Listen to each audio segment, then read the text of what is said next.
Hey everybody, this is Daniel Moore here with Propelio, and today's show is going to be phenomenal. We're going to be discussing the strategies in 2020 that we have proven and seemed to win, not only for a beginner wholesaler, but for the intermediate and advanced wholesalers as well. If you were struggling through 2019 to get a consistent flow of deals, I'm going to discuss what we are seeing from a high-level perspective of the things that you can and should be doing to knock out 10, 15, 20 deals a month, regardless of what position you are in this business. Level 1, Level 2, Level 3 does not matter. This show is going to pull back the curtains and give you as much information as possible so you can take your wholesaling business to the next level in 2020, and we look forward to your success here on Propelio.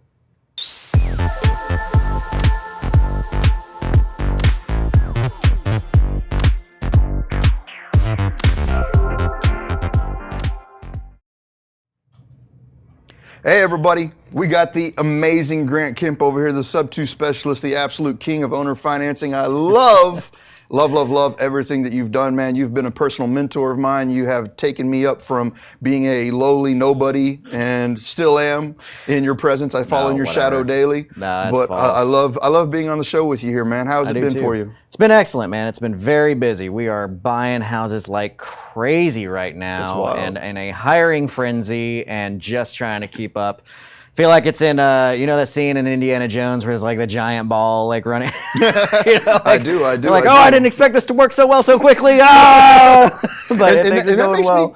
That makes me absolutely excited because you're saying something that goes completely against what everybody else is saying. You're just saying like, hey man, I'm buying tons of houses right now when everybody else is like, I can't even get one house in 2019. Well, the thing is, and I think it's actually going to play in very well to what you're talking about, is that we have to have innovative campaigns. And that's what it really boils down to, is that you have to trust yourself. You have to trust yourself as a business owner.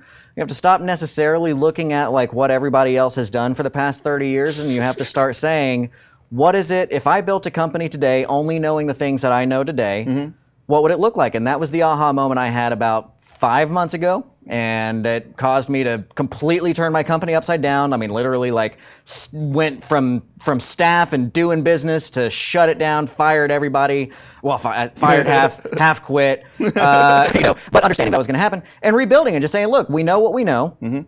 Ignore everything else that everybody else is doing.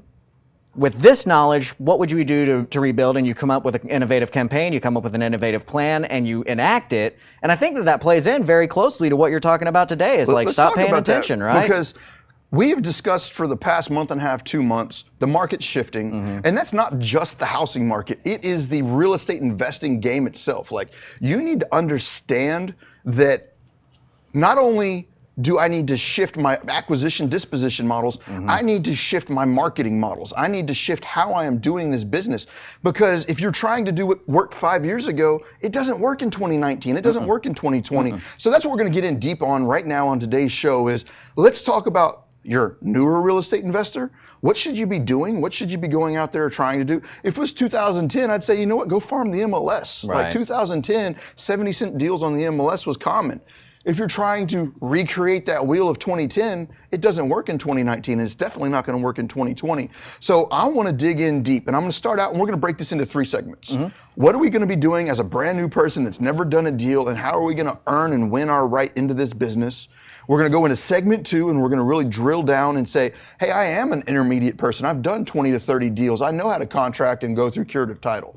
We'll talk about that. And then at the end, we'll take it to the person that's done, you know what, 50, 60 deals over the last 2 years, and they're starting to see a little bit of pressure. You can roll both strategies 2 and 3 together to go through and start doing 30, 40, 50 deals a month.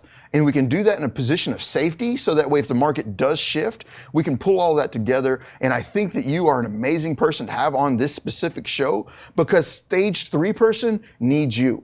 Stage 3 person needs you big time, even stage 2, because some of the things that you bring to the table is stuff that you need to get out of that I'm a wholesaler box.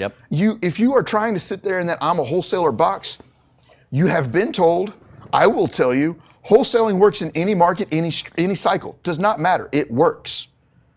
But damn it, if you do not know how to modify your acquisition strategy, you do not know how to modify your contracting, It's not going to work in a downward trending market. If the market starts moving against you, you're not going to wholesale to a rehabber. If the market's just tanking and you contract a property, there's not a rehabber in the world that's like, yeah, I'll buy that from you when the market's going against me. Right. It's not going to happen. So you need to know how this man operates, so that way you can operate inside of that same box. I agree.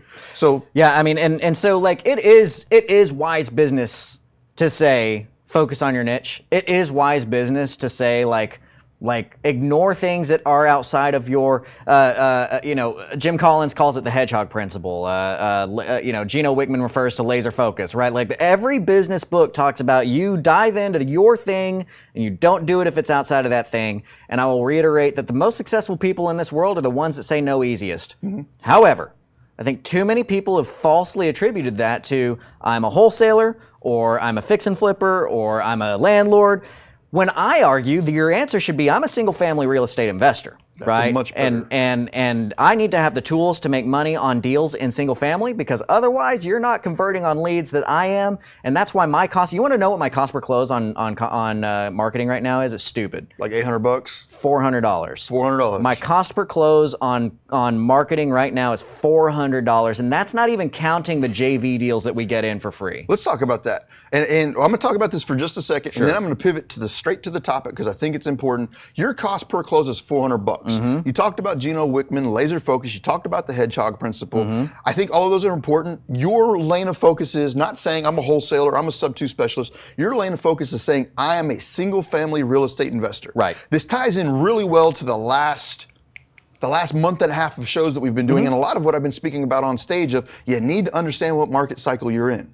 As a single-family investor, what you will find is that there will be specific points in the market cycle when specific strategies work the best. When the market is absolutely tanking sub-2 and wraps, when you get closer to the bottom, short sales, when you're at the bottom, burr, on the way back up, capital producing strategies, great. But if I'm trying to do the wrong strategy at the wrong point in the cycle, it's going to get really difficult. And that's why you see the full-blown, I'm nothing more than a wholesaler, their cost per close right now is $5,500 a deal.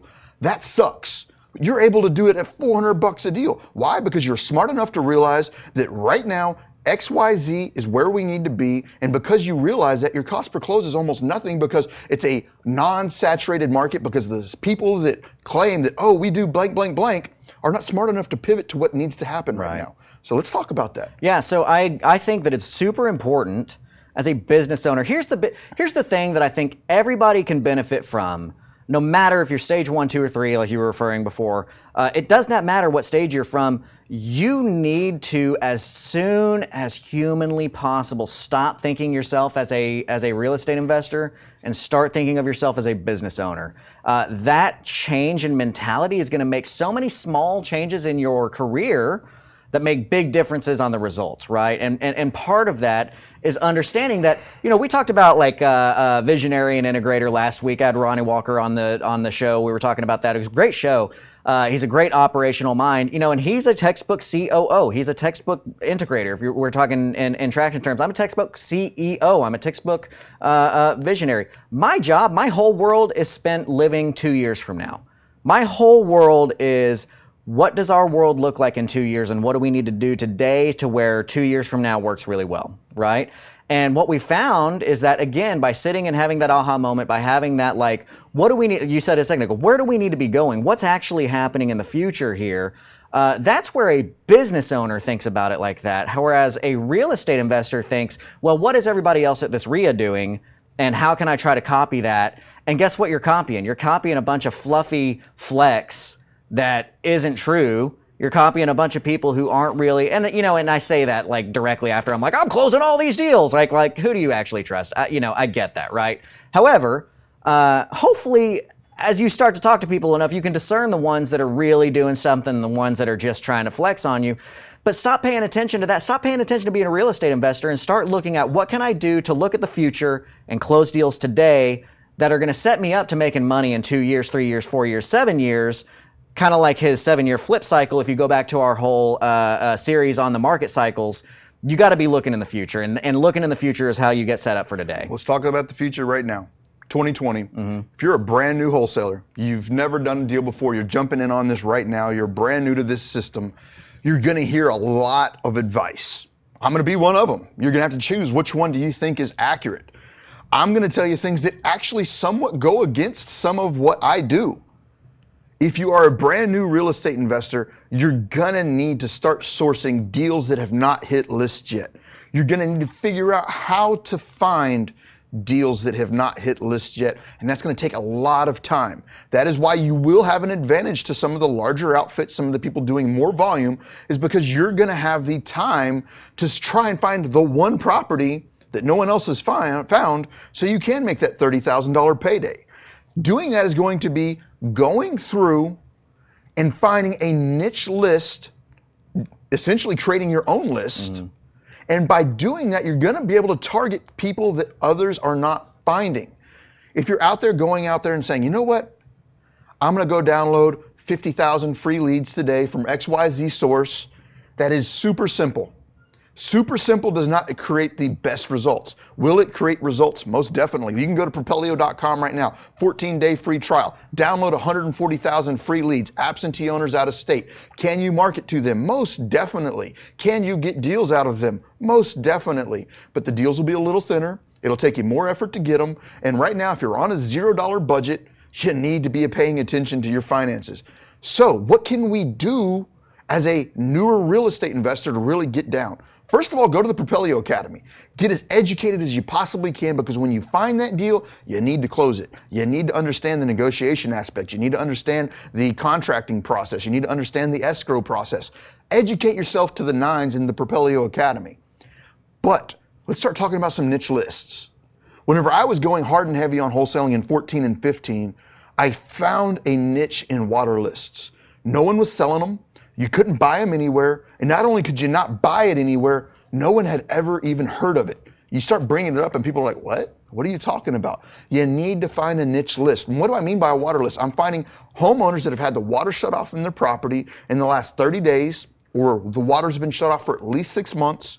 I know that property's abandoned. I know there's something wrong with it, and or at least I know that there has been a problem at the house.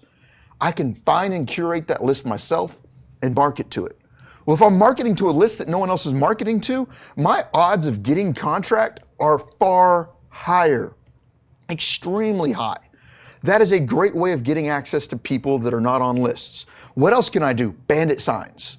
If everybody else is doing bandit signs, well, guess what? You need to be one of the other people doing it as well. It costs you a little bit more. You need to figure out how to do it and do it accurately. We talked about in the past doing bandit signs on your cars, like putting a sticker on the back window of your car. That sounds stupid, but at one point in time, I had about 76, 77 cars with my sign on the back of it. We did a show here on Propelio TV months, even years ago, and it talks about how do we turn a system out of putting signs on the back of people's car. Tang Nguyen here locally had almost 300 cars with this sign on it. So if you've got a limited budget, let's talk about that, do that. What other niche lists can we hit? You know, think about that. I'm not going to open up the veil, because if I tell all 150 people watching right now about a niche list, you need to take the time as a brand new wholesaler and start thinking about what other signs of motivation might there be? What other ways might I be able to find people? I'll throw another one out there, and I want to open this up to a conversation. Yeah. If you're brand new in this business, another great way of finding people before they hit lists is just run your damn mouth. Scream to the world, hey man, I'm a real estate investor. I help people in situations where they have a troublesome property. Get rid of that property, regardless of any title issues, regardless of equity. I can help you out.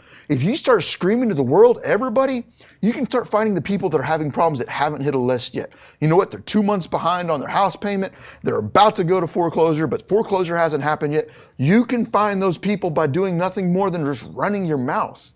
Get good at running your mouth, and don't go to the REIA. Don't go to the REIA and be like, I buy houses, because guess what? Everybody else there does too. You need to find yourself in positions like, let's say you do have a debt recovery group somewhere in your neighborhood. Let's say you have a debt relief service. Let's say you have XYZ group in your area.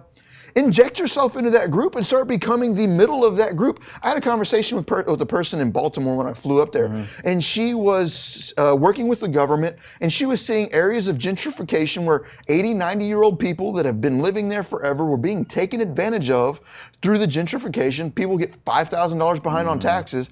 Now all of a sudden a real estate investor comes in, swoops that property up, and they lost out on the $50,000, $60,000, $70,000 of appreciation they would have got through gentrification.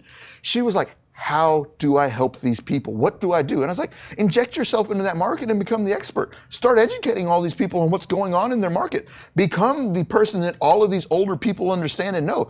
Tell them, hey, you need to protect yourself by staying up to date on your taxes. And you know what? If you do get behind on your taxes, reach out to me. I will structure a deal that works out not only for you, but for me, and we can both win on it. Mm-hmm. Run your mouth. Yeah. What are your thoughts on this? Well, and so that last part there, that last strategy in particular is a strategy that's been proven to work in many different ways. It's called content marketing, right? Mm-hmm.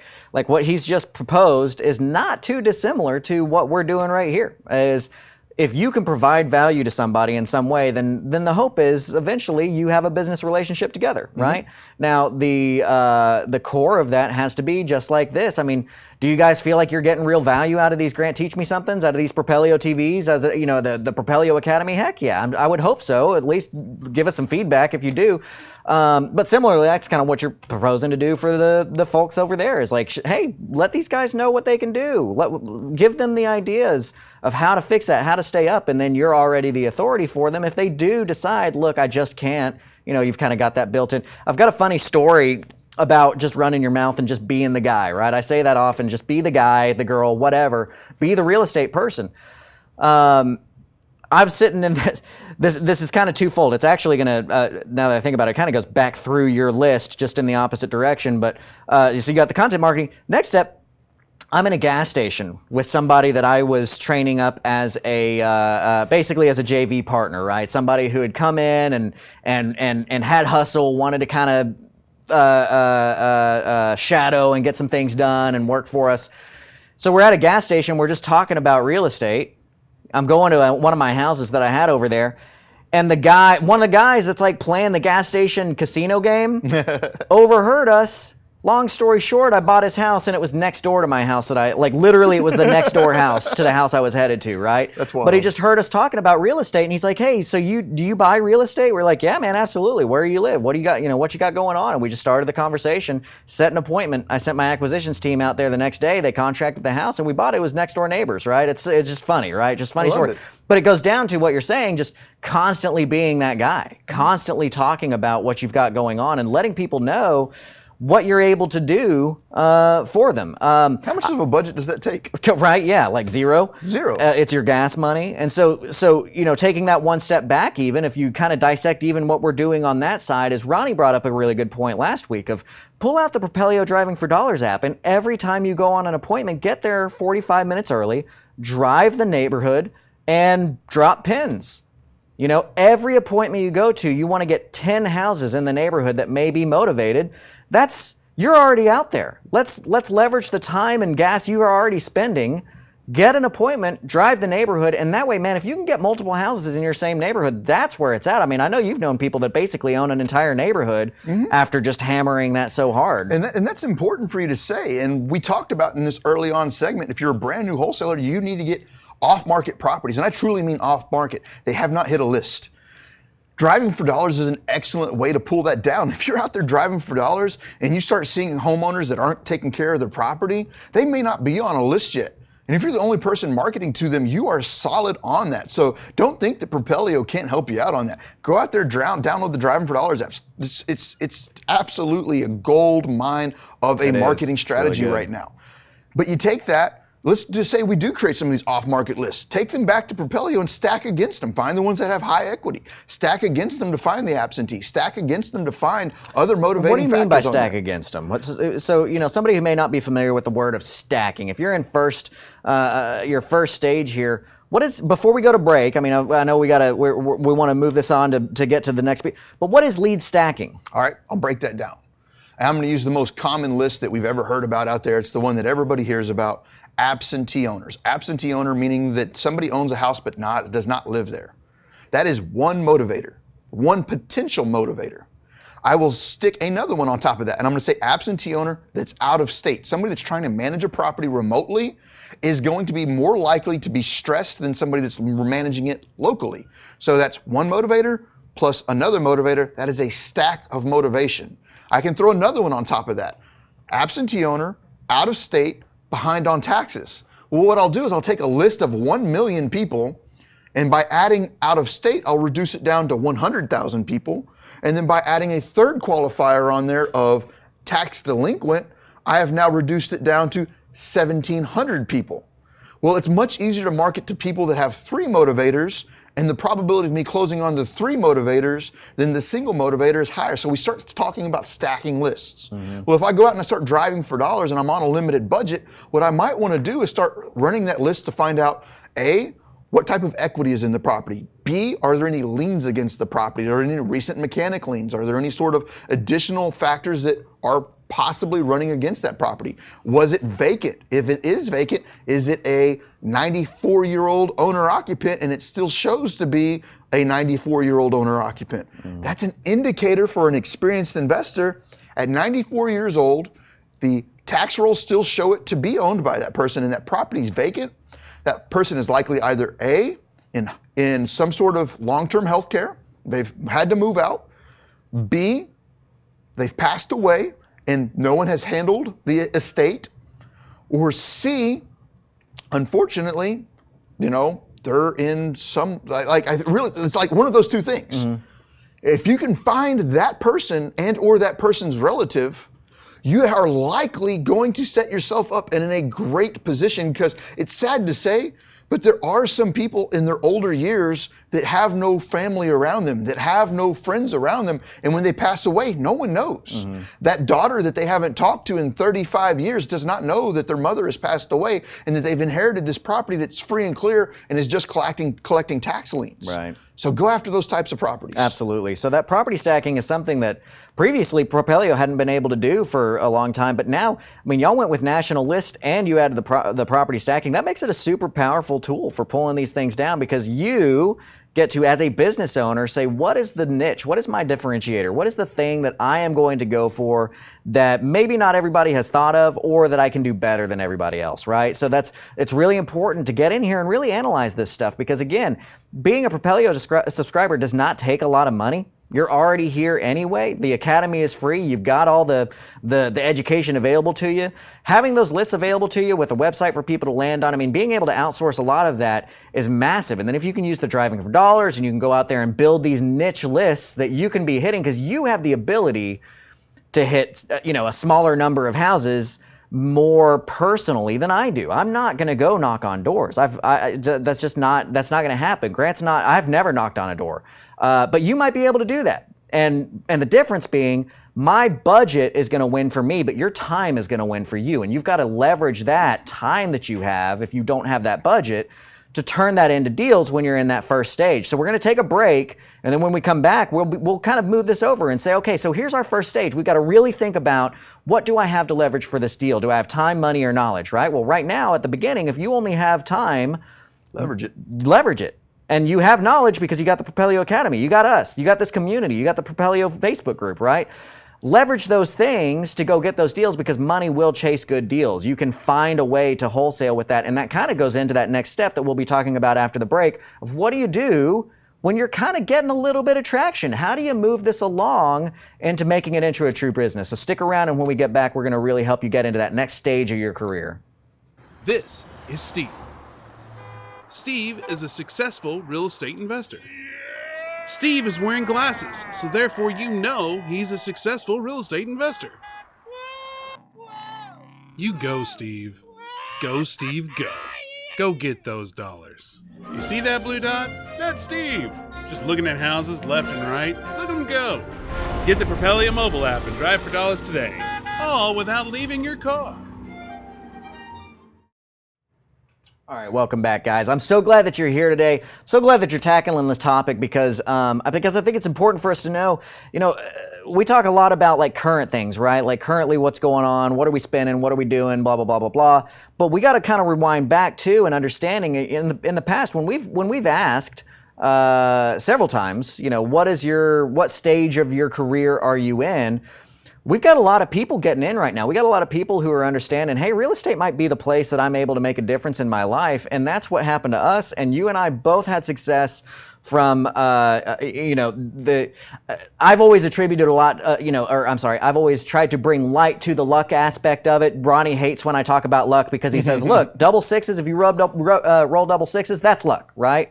If you roll dice 45 times, you're going to get double sixes. So you get to control your luck.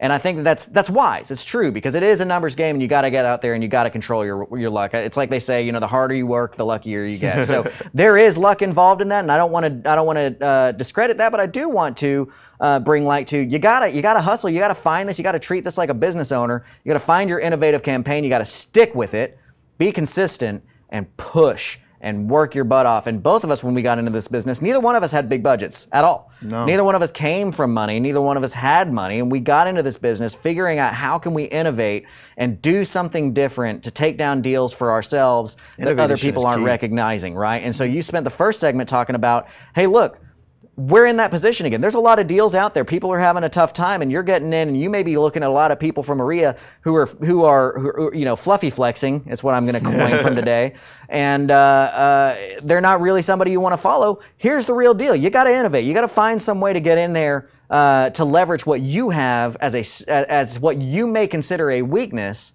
Flip that over and turn that into your strength, and really attribute that to what your success is going to be. And then what happens when you start pushing consistently? Because nobody's going to disagree with me. Nobody who's smart is going to disagree with me and say that consistency is not a massive part of your marketing plan, right? No matter what you choose, you got to do it, and you got to do it consistently if you want to close on deals, because you got to roll the dice 45 times. If you roll the dice 20 times and say this market doesn't work, that's on you.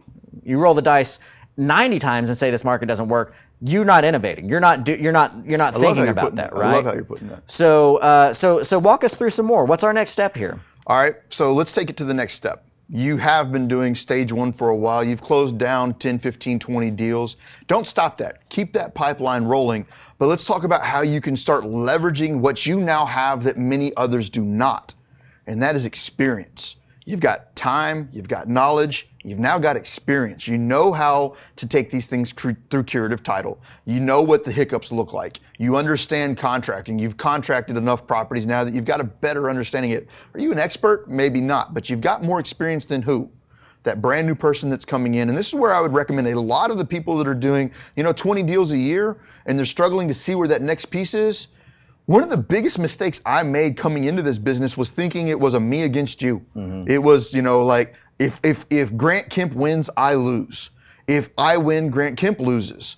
That is not the way real estate investing works. And if you really start understanding, the better you become at we all win mentality, the faster you'll leverage up and win, because everything that Grant struggles with, I might be able to win on, and everything that I struggle with, Grant might be able to win on. So keeping a wall between the two of us where we're not able to work together hinders him and it hinders me.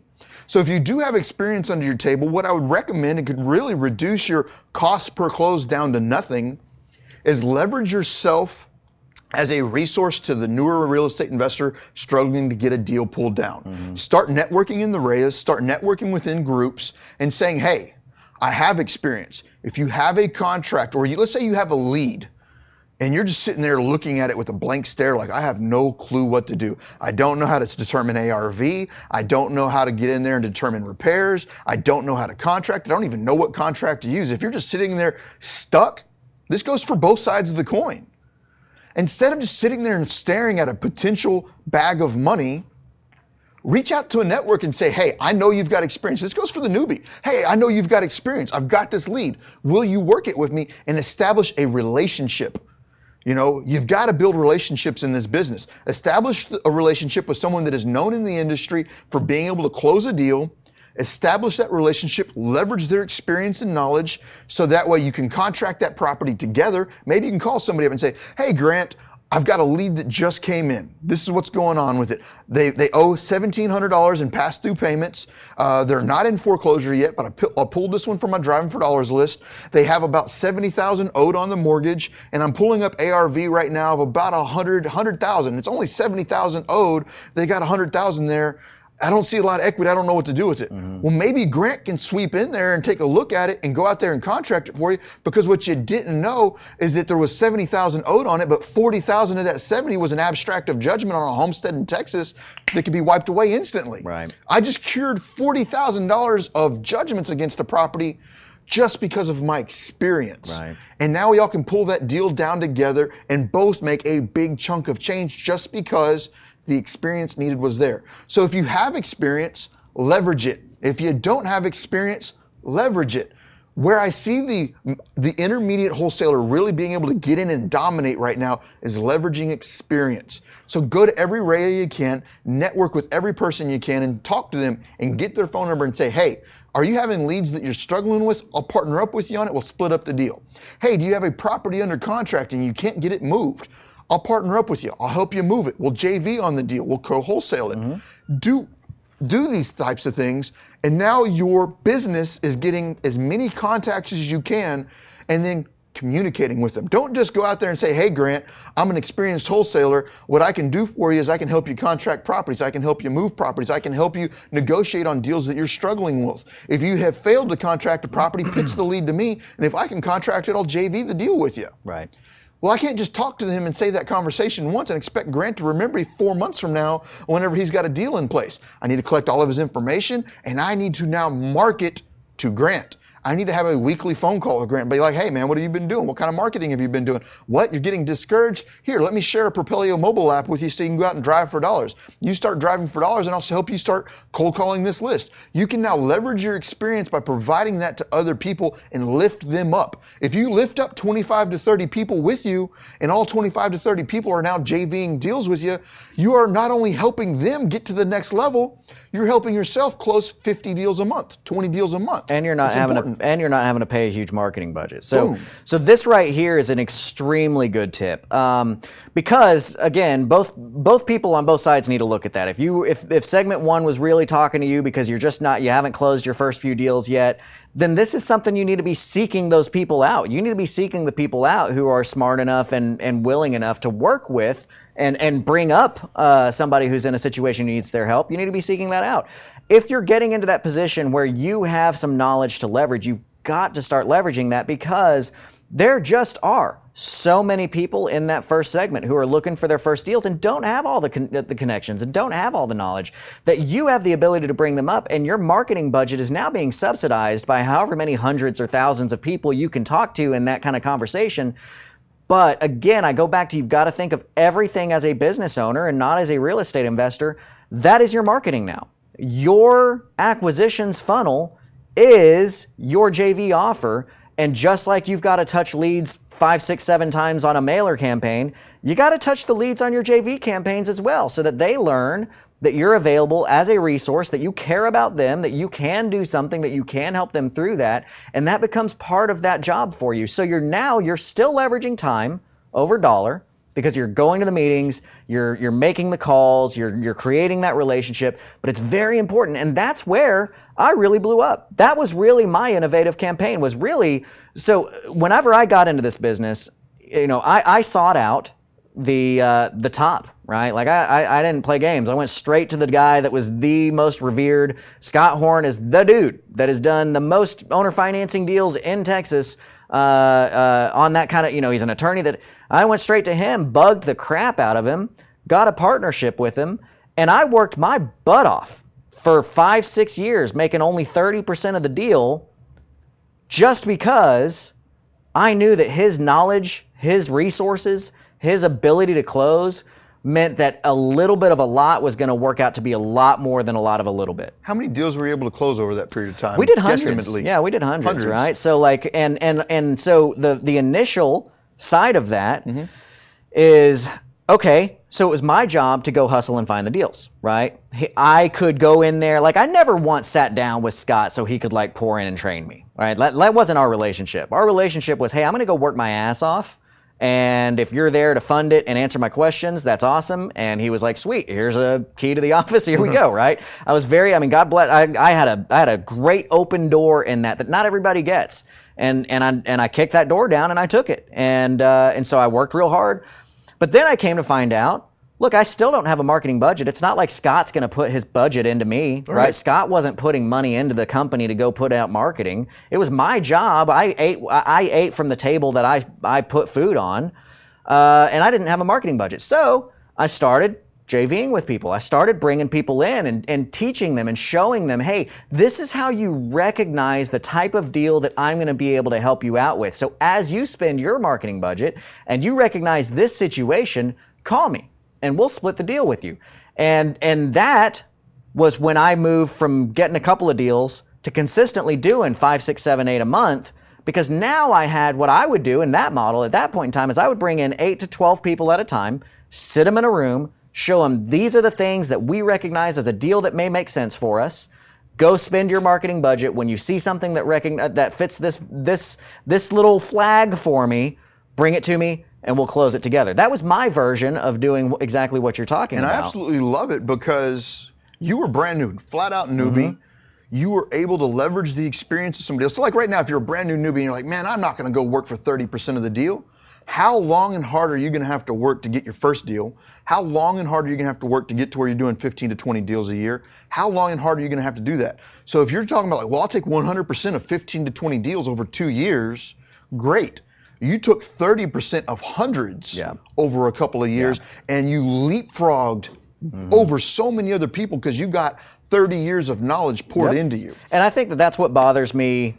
It does bug me sometimes because when we do if we're going to do like a coal wholesale, that's a 50-50 thing. You get it contracted, I bring a buyer, that's typically 50. But when you're talking about these holds, I break down my JVs and maybe this will help you too if you're going to go into the creative way and trying to leverage yourself. I break down JVs and holding in that there's basically 5 roles that need to happen. I get 20% for being involved. Whoever finds the lead gets 20%. Whoever contracts the deal gets 20%. Whoever brings the money and runs the rehab gets 20%. Whoever runs that sales process gets 20%. So I feel that that's the fairest way to run like a hold deal, right? And I'll get people who did nothing but send some marketing and get somebody that's somewhat of a warm lead, and then they bring it over to us, and it's just a handshake, and we contract it, and we negotiate it, and we put the money up, and and they're like freaking out that they're only getting 20%. I'm like, brother, do you know that I did all of that for years for 30%? I did the entire all 5. Well, I take that back. I didn't bring the money, but I ran the rehab, right? I did all of that for 30%. For all of my deals, right? So I'm like, you're gonna get somebody who spent millions and millions and millions of dollars in JVs, who can recognize how to contract a deal like this, who can get everything and be mad that, like, you know what I mean? So like that bugs me, just being honest. But I think that that's a fair way to run your JVs if you're going to be doing some creative financing stuff on that. I think that's a great way. The co-wholesale is very typically a 50-50 split because it's a much easier. Let's touch base on that for just a second. Yeah. Because we had somebody comment, Crystal. She's like, you know what? To be honest, there's just a lot of shady people out there, predatory people right now that are just daisy chaining deals and stuff like that. That is not what we're talking about. I'm not up here saying, you know what? Because a lot of people will daisy chain. And what I call daisy chainers are people that are not asking for your permission to work the deal with you. They're actually doing something illegal in most states because unless you have equitable interest in a contract, you are not allowed to promote and market it. Right. So I'm not talking about daisy chaining deals. What I'm talking about right now is building a relationship with someone and saying, hey, I've got experience. I can help you pull these deals down. And it's 100% transparent from beginning to end. Totally. You need to find somebody in your market if you're looking to go this route. And or be that person, you need to be ethical. You need to run your business as a business because it's about relationship. And if I'm just going after a quick dollar to burn you, that's not building a relationship. And there are people out there that do that. Right. So you need to find, where that happy medium is of you have to be ethical. You have to run this as a relationship long-term business. So if you do see people that are out there taking advantage of you, if you do see other people out there taking advantage of people, you need to stay clear of them. Yeah. You just need to stay clear of them. There's nothing you can do about that. And can I make a note on that too? And this is, I don't want to sidetrack us too much here, but like you said, there's a right way and a wrong way to daisy chain. I got no problem with daisy chainers. I got a problem with daisy chainers who act like it's their deal when it's not, right? If you're working with me and like, hey, I got a buyer's list, if you have an assignment from me, go market your list. That's fine. Like that's daisy chaining, but that's okay. That's agreed upon. That's agreed upon. The thing that I'll add on to two things actually. One, I really encourage you guys to have core values and have them written down. I will give you mine in case you want to steal them. I will encourage you. Feel free to steal my core values. Just give me some credit if somebody tells you they're good. Our first core value is that we're open and honest. And each core value is going to be like you have a little phrase and then you put a bullet point that explains it a little bit more, right? So open and honest. Our bullet point that you will hear me say over and over again is that we're going to do the right thing, especially when it's not in our favor. And those words are very important. It's not we're going to do the right thing always, because then something that's not in your favor happens and you're like, well, I've been doing the right thing for all these other things. I'm going to let it slide. Especially when it's not in your favor, you're going to do the right thing. That goes to that. Our second core value is that we have a healthy competitive excellence. We're not defined by our competitiveness. Competitive natures can kill you. We're defined by our excellence, but that competitive nature drives our excellence of like, hey man, that's awesome. You have freaking killed it out there. That's amazing. That means I can do it. You know what I mean? Like that's where that competition pops in. And then our third is that we are committed to each other. Everybody in my team is more worried about how they're going to make that other person's life better than they are their own. Because then you got a whole team of people worried about how to make your life better, right? So be honest, be upfront about that stuff. If you run into people who are not, don't goon squad. I'm so tired of the let me go blast everybody and we're going to do this like, hey, I go on a Facebook group and I'm going to tell everybody how awful this person is, blah, blah, blah, blah, blah, because that is a cheap way to get rapport with other people. And it's just not a good way to live life. You're focusing on negativity. Now, if somebody asks you, hey, I'm about to work with so-and-so, don't hold back on that. Be clear about that. But you don't need to go out and put people on blast because here, guess what? You may not realize it, but there are two sides of that coin and you might be the wrong one. You know what I mean? Like you can share your experience if somebody asks, but don't go out there goon squatting and trying to break people down because you don't always know the whole story and you might be wrong. So that I would just encourage you to stay away from that activity. One of the things that Propelio and that we are trying to do as a whole, as a culture, is push forward a positivity in this business of we are here to help each other. We, not me. We are here to help each other. If somebody's going to be dishonest, they're going to get squeezed out. They're going to get squeezed out. They're going to get knocked out. But the whole we're not competitors. We're trying to build unity within the community. Exactly, unity in the community. Look at that. Hashtag that right there. Yep. And I love, and as an example, before we go to break, we'll come back, we'll start talking about some more advanced stuff. But I love to fully drive home his point about look, we're here for each other. We're not competitors. I used to have a dude, his name is Daniel Klein. He's bought a ton of owner financed houses in the DFW area. And there were a couple of times where we would hit the same appointment. You know what I mean? And so the war mentality is me against you. What really happened is for the next 6 months, he would pop in my office and be like, hey man, did I tell you how much I made on Tealford? I mean, get out of my, throw a paper towel at him. You know what I mean? And it's and literally when we realized we were both on the same appointment, we called each other and we were just like, hey man, I just noticed that you're the guy I'm going up against. I just want to be clear, I'm going to negotiate. I'm going to play my game. I'm going to knock you down. We're bring it. Best man win. You know what I mean? Have fun with it. And then work we with each overpaid for other. it. And then we worked and we found out, I found out why he was able to get the house over me. Right? He told me. He was like, hey man, this is where you screwed up. You hit this and I was able to get the contract because you told her that and I told her this. You know what I mean? I was like, okay, I've done cool. that several times on the wholesale side. Me and John Susi, whenever I came up, John Susi was my experienced person that helped me JV through deals. John Susi over Home Buyers Complete. He helped me through tons of deals. And then as I started progressing and getting better, we did start going head to head on deals. And it was from a very friendly, competitive stance. He knew I'd be on the deal, I'd be on the deal. And it would be funny because he would go to contract it, and if he contracted, he'd get 100% of the deal. But a lot of times he was still the disposition arm of my company. I would give him a flat fee for it. Yeah. I'll give you a flat $3,000 to dispo for it. And he would do that. Well, it would be funny because we'd go head to head and then I'd call him up and be like, hey, remember that appointment we went on? I need you to help me sell it. And he would still get the dispo side of it for me because I didn't like dispo. But it would be funny because he'd be like, dude, how the hell did you get it? I was like, because you ran your comps wrong, man. You ran it at a 120 ARV, I ran it at a 140 ARV. He's like, bullshit, it's a 120 ARV all day long. I was like, nope, you ran your comps wrong. Let me show you why. Yeah. He's like, dude, I need to train my VA better. Because that's how I get it. So we'd do stuff like that. So we had friendly competition there. Yeah, so that's good. That's what we're talking about here. Let's move into segment 3. Before we go there, Tyla, Zyla, those are both my wonderful children. I love you both. Thank you, Miranda, for always holding the fort down and being there for me. I would not be here if it wasn't for you. And as we go to break, for all of y'all that believe in what we're doing here, let me see a hashtag in the comments of we, not me. We Not Me. Please drop that if you believe in it, if you see what we're doing over here at Propelio, if you see the movement that we've created and that we're expanding across the United States as we speak. Hashtag We Not Me. Help us spread the love, share it, accept and believe that what we're doing here is real and genuine. Our goal is to help you across the board. Hashtag We Not Me. Help us out with the share. Much love. See you on the other side of the commercial break. Propelio.com. What does Propelio offer? Lead generating websites, access to true MLS comps, off-market lead lists, and deal alerts. Get them all today at Propelio.com. You want to buy more houses. Here's Dar and his wife after only 2 weeks of being my mentor student. And here's Brady after paying attention to all our online videos and attending all the live Q&As.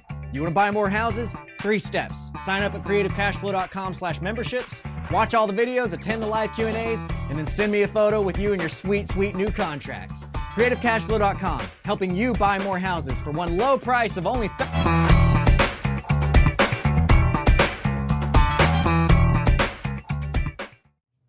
What's up, guys? I'm just giggling. You got like that bow.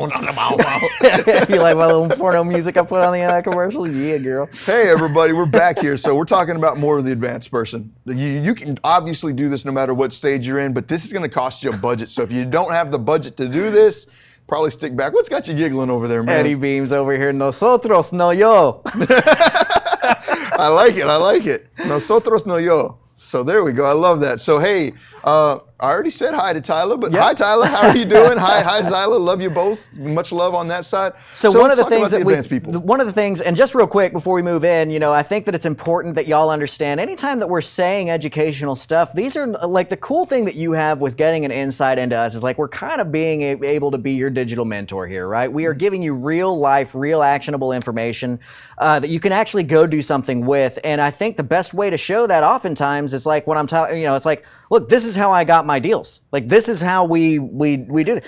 And to that point, I still get deals that way. If you go to creativecashflow.com/JV with me, you can JV with me. You can submit a lead and my team will get on it and we will do the deal together, right? So I just want to reinforce like this is real. This is not just us being like, hey, philosophically you should go do this, but this is what we're doing. Like on my side, I can openly and honestly sit here and say, I'm not doing a lot of single family real estate. I understand that my focus has to be on building Propelio, building Propelio Academy.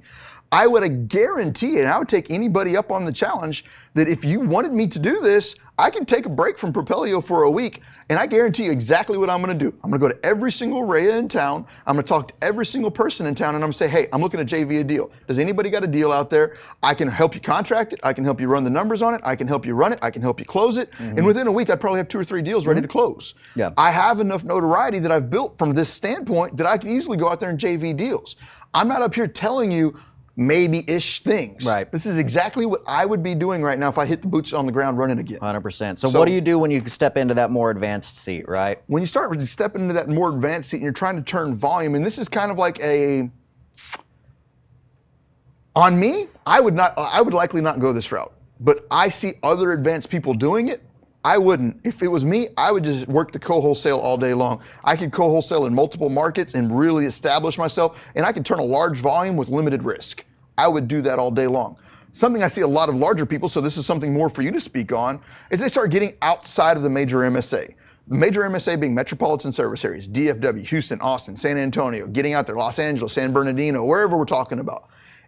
Getting even outside of the secondary markets, the smaller markets that are supporting the metropolitan areas.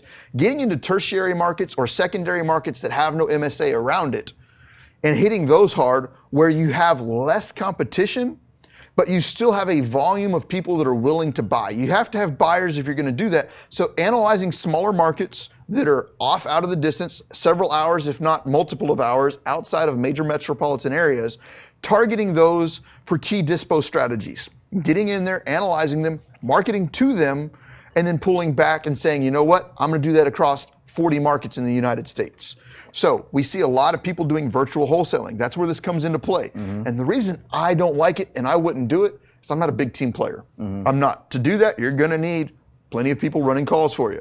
You're gonna need people running acquisitions for you. You're gonna need people running transaction coordination for you. Can you outsource that? Yeah. I'm not a big team player like that. Yeah. I personally, my brain works far better on the co-wholesale side. I could do that all day long. Well, and let's hit that for a second too. In the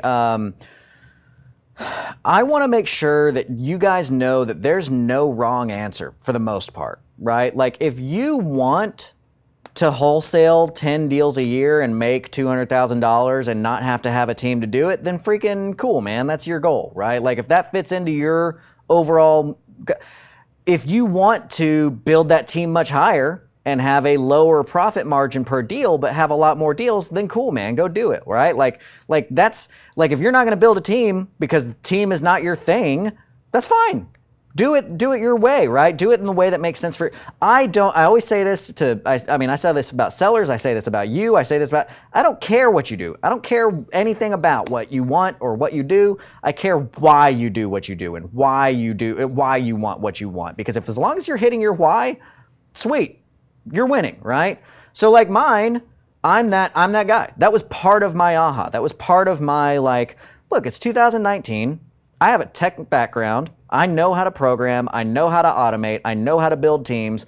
Why am I trying to rebuild a team like I would have in 2011? Understood. That's not what makes sense for me right now, right? So I did. We've moved into other markets. I've got a fully national market. By the end of next year, we'll be in pretty much every state doing everything in all of their markets. And it's because we have that capability and I'm able to play off of my own strengths, but I could never do that. But that got me a 9.8% return rate on my postcards. You know what I mean? Right. That's stupid. But it's exactly for what you're saying is that not everybody's out there. And I will openly sit here and say there's no way I'd ever want to do that or be able to do that. It would stress me the hell out to even try to do that. I get no excitement out of that. And that leads me back into something else we talk about a lot. You can't just sit here and be a wholesaler for the rest of your life and expect to truly obtain some massive level of wealth. Can you get a really high paying job? Yeah. But even if you're making $500,000 a year off of it, you need to learn to pivot away from it and not even pivot away from it, at least add on holding assets. Right. It's the assets that are going to create the long-term longevity. Because wholesaling is great and everything, but you need to, at some point in time, truly own assets. At that point in time, your asset is a business. Because if you are pulling $500,000 a year and you've created any level of systems out of it, you've got a business.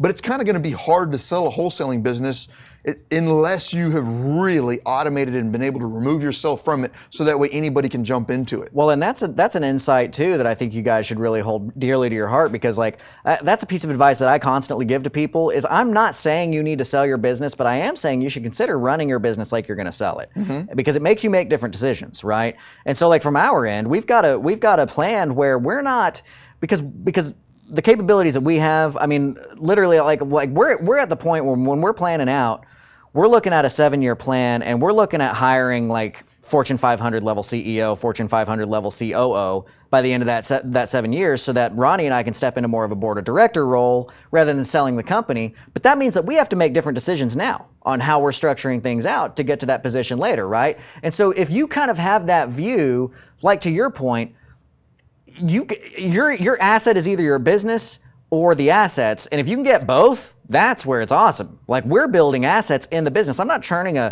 transactional model because transaction is in and out. We will do transactions. We're doing them right now, but guess what our transactions are doing? They're paying off our current assets so that we have free and clear sitting there. So we have a foundation to sit on for leverage, for security, for default rates, all that kind of stuff. So one of the things that I also want to point out on that is that everybody wants to get in for wholesaling, and I won't want to get into it. I mean, we got 2 years they're going to teach me something where you can learn about this. We got the Propelio Academy, which is just a sign up of your email, by the way, propelio.com/academy, where I teach an entire module on all of the creative financing stuff. The reasons why people get into wholesaling, those are the same reasons that you can get into doing creative financing. You don't have to have the tons of capital. You don't have to have the list. You don't have to have all of that kind of stuff. And for instance, at the last Propelio Academy, we were running the last Propelio event, we were running a panel of a bunch of high-end wholesalers where we're getting some like serious knowledge dropped on us about how these guys view their business. And at one point in time, Raphael ran a model. He showed us his spreadsheet with his KPIs and everything. And he asked the audience, what do you want to make a quarter, right? these guys who want to wholesale. They said, I want to wholesale enough to where I'm netting $1 million a quarter. And he said, all right. He plugged the numbers in. He showed you what that was going to take. It was like 300, 400 houses a year to do that, okay? So everybody's like, all right, when I got to be, everybody watching these, I say everybody, people watching this are like, I want to do 60 a year. I want to do 100 a year. I want to do 40 a year. I hate that metric. I hate that metric too. I sat on and I pulled my thing out, like while I'm on the podcast. That's going to sound I'm looking at my phone, by the way, when I say I pulled my thing out. I pulled my phone out and I started calculating out. And as I'm on stage, I had to point everybody's brains and saying, look, guys, everybody's like enamored by the, hey, I'm going to build a business that does 300 or 400 transactions a year. That means I get to make $1 million net. Dude, you have to do 567 houses, period, total, if you're going to hold them on my low-end averages to have enough passive income coming in to handle the staff, the servicing, everything that you need to have $1 million a quarter for the rest of your life. And that's what I love in the transition of the mindset is, and we kind of got off topic here, but I'm fine with being off topic on that, and that is wholesaling is a means to an end. You got to learn to leverage that income to start doing other things. Like 600 effing deals a year sounds ridiculous to me. Why in the hell would I ever want to do 600 deals a year? My transactional risk is phenomenal. My opportunity to get absolutely destroyed is phenomenal. The amount of systems and money required to run that machine is phenomenal. I'd much rather just do 1 deal a year and make 5 million. My transactional risk is 0. My volume is 1. My absolute ability to crush it is great. And my long-term wealth is raising. 600 wholesale deals a year means nothing other than you paid a huge risk to make a minimal return. And $1 million sounds like amazing things to people. That is BS money. $1 million is nothing. Yeah. That is nothing. I blow $1 million a year every year. Mm-hmm. What I am sitting here saying is I could do 1 deal, generational wealth accumulated. I could make 3 to 4 million off of that deal. Why? Because I leveled up. I put my big boy pants on. And the whole point to wholesaling is to get you enough capital to start leveling up. It's not to sit there and play in your little sauce pool of wholesaling. Yeah. Level the F up. And we actually do an episode, maybe a year ago we did this episode now. I mean, it's been a little bit, where we talk about the difference between that, exactly. Like, do you want to do 1 commercial deal or do you want to do a bunch of single family deals?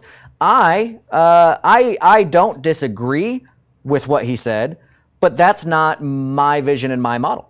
I am modeling to buy 500 houses next year, but I'm modeling to hold 500 houses next year. Buy 500 houses next year. That's totally different than wholesale 500 houses in a year. It is, because it's the long term. So I guess when we're talking about, so we just to tie this all into you, in case you're not making the dot connection here, segment 1 we talk about how do you get those first few deals. Segment 2, how do you leverage, now that you've got something to leverage, how do you leverage that? Segment 3, we're talking about the more advanced stuff, and if you haven't gotten the hint, freaking look at the whole market. Look at your career, look at your legacy, look at what's going on. You've got the ability through the knowledge and the marketing that you got in first two tiers that now you should be looking at like, hey, I can continue to do transactional, which we're wholesaling 4 right now, right? I'm wholesaling 1, I got 3 more that we're wholesaling out. But again, it's with an ends in mind. We are using the capital from that to pay off the notes that we owe on other wraps to have a foundation of free and clears. So if you haven't caught it, Grant right now has built a national acquisition model,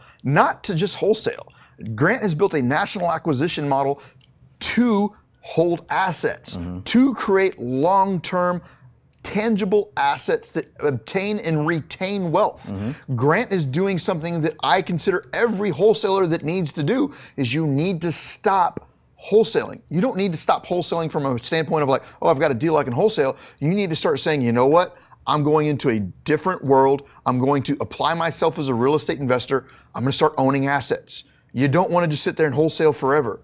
I'm going to start going out, and whether that be I'm going to buy 2,500 single family homes, or if that means I'm going to go out and create 2,500 wrap notes, or if that means I'm going to go out there and buy 3 apartment complexes, I'm going to go out there, I'm going to build 4 storage facilities. you need to get away from that transactional fund. You need to start getting to where you have owned assets that are pumping out continuous, constant cash flow. So that way you are moving towards a point where you're like, you know what? I'm 9 years into this. I'm tired of turning 600 properties a year. Well, because, and I'll tell you from the experience, like we have the benefit of talking to a lot of high-end folks. Like we get to talk to, and I'll tell you, man, behind closed doors, all these guys that are flexing, and they're not the fluffy flexers, they're the real flexers, the ones that are really doing the transactions a year, they're tired, dude. That is the word that I hear over and over and over again, and everybody feels like they're the first person admitting that when we talk to it, because I, being a creative guy that talks about how to hold, I talk to a lot of dudes who've done 4, 5, 6, 700, 2,000 deals, and they're coming to me asking me, Grant, I've done 2,000 deals. I got nothing to show for it. I made a lot of money. I spent a lot of money. I had a big team. I got nothing to show for it, and I'm tired. I wish and I will, and sometimes I'll destroy their world by saying, tell me about the deals. What was your average deal the first year you did this, and how many deals did you do? And I'll calculate out what they could have made long term by just holding those deals with creative financing. And most of the time, it matches or beats what they have made with their transactional life. So just be wise about what you're doing long term. Again, look at this as a business. And I think that you've done a great job of really outlining to people, you got to find a niche. You got to get creative. You got to be innovative. When you're in stage one, you've got to find a way to get in front of people who can sign a piece of paper, who will make you money in ways that I can't do because I don't have the time to leverage. I have the money to leverage on a postcard, but personal interaction will always win, when that's an option. So get in there. Stage 2, leverage the fact that you've already done that enough times. If you're in stage 1 right now, think about this. If you were to go to an REI club and somebody was like super down to help you, super chill, super like, hey, I'm here to help you make some money, and like lifted you up, what a difference would that make in your life? When you get into that stage 2, be that guy. I don't know if this is a quote from anybody but Aerosmith, but I love this quote. It's at the end of some Aerosmith song, I can't remember, and it says, remember, the light at the end of the tunnel may be you, right? Understood. I love that mentality. So when you move into that stage 2, understand that you're gonna help them make money for them to make money. It's gonna benefit you as well, and that's the best way that it can possibly be. And then in stage 3, weaponize it, and look at what you can do overall, at the skills and tactics that you've learned over 1 and 2. How can you turn that into a legacy rather than a transaction? And how can you build other people up to get to the stage where you are, right? Would you add anything to that summary? I really do like it, man. And there is no right or wrong timeline for that. Like, some people can get that done in a very short period of time, year, 2 years, which is amazing. If you're out there and you're struggling, just accept it. Guess what? Your path's a little different, but if you stick with it, it's real. If you stick with it, it happens. Don't give up on it yet. If it takes you a year to get your first one done, great. Your next one should come along a lot faster. It is real. There is no, I'm not selling you anything. I don't have anything up here to BS with you around about that. So let me ask one real quick thing. I've got about 70-ish people watching on YouTube. I've got about 50-ish people on Facebook. I want to start a war. Let's see who loves us more, Facebook or YouTube. Let's see who loves us more. I want to see likes. I would like to see each and every one of you. I want to see how many likes we can get out of Facebook. I want to see how many hearts we can get out of Facebook. I want to see how many hearts and we don't get hearts out of YouTube. How many subscribers can we get out of YouTube? How many subscribers can we get out of Facebook? Let's start pumping those up. I want to see, I've got 50-ish plus people on YouTube. Get us some likes, get us some shares, get us some hearts. Over there on YouTube, get us some love over there. I want to see that y'all are truly seeing that we are up here pouring our hearts out. If you have not checked out Propelio.com yet, go out there. You've got lead lists, you've got Driving for Dollars app, you've got MLS access to comps, you've got full-blown turnkey investor websites for lead capture. You've got a massive resource of tools over there. Check it out, 14-day free trial, 140,000 leads downloadable during that time. This man over here offers an excellent service. He is a personal mentor of mine. He has been the one to bring me up through this creative financing world. Reach out to him. The world is transferring over to creative financing as we speak. So if you're not on top of that yet, you're falling behind. Creative Cashflow Academy, creativecashflow.com, mentoring, flat out. We do a mastermind. We've got an online academy. We do Q&As every Monday night for all the members. All my mastermind members get me every Thursday. We do a deal analysis workshop where I'll chop up their deals, help them find what they can get done out of it. This next mastermind is going to be in January. It's going to be freaking awesome. So a lot of what you were talking about, like, I'll admit, We don't use the downloadable list that everybody else uses. We might stack with it, but we're looking at like specific niche markets, right? To his point, right? We're looking for how do we decode a zip code into finding motivated sellers. Ronnie's going to be flying in on our January mastermind. And we're opening the doors fully wide. I can't open the doors as wide as it would be on like a YouTube or Facebook for the same reason as you said, is like we just can't have 7,000 people sending the same list to. But at our mastermind, we will open that up. So if you're interested, go to creativecashflow.com/memberships. You can hit apply now and it will show you my calendar, and you can block a time on my calendar right there for us to talk and see if that's a good fit for you. If not, no big deal. If so, let's move forward with it. But I would love to get you guys up to that next stage. I would love to show you how to build this business out, to buy houses for you rather than you having to be a real estate investor on your own. Build a business that buys the houses for you. Dude, you really killed it today, man. Thank you so much for really pointing out the intricacies and the fallacies and the truths behind what it really takes to move from like, hey man, I got nothing going on, to I got too much going on. Right. I think that was awesome. Well, much love. Daniel's been traveling the freaking world recently, beating the drum for everybody. You got anything coming up that people might be able to see yet? So I am going to the 100K Club over the weekend. So if we got anybody here that's going, Tony Robbins, right? Tony Robbins, yes. So if anybody's going to the 100K Club, we'll be there. We'll be representing Propelio the whole time. Much love. Come on out to see us there. Monday, I'm going to be down in Houston for a real estate event down there. I'm going to be speaking specifically on real estate market cycles and how to pivot to catch and be ahead of that curve. I'm also going to be directly after that, probably in Houston and San Antonio again. I'm going to be in Fresno, California towards the middle of the month. That's all I've got on the top of my head. It's crazy. So we'll be dropping that out. If you are on right now and you've got a local real estate investing club that you would like me to come speak to, drop some comments in there. Reach out to Ryan Harper. He's an absolute amazing person, man. Reach out to Ryan. Get on there. I've got another... I've got the Tony Robinson event. We've already talked about that. But get in there and do what you can to see if we can fly Propelio into your community.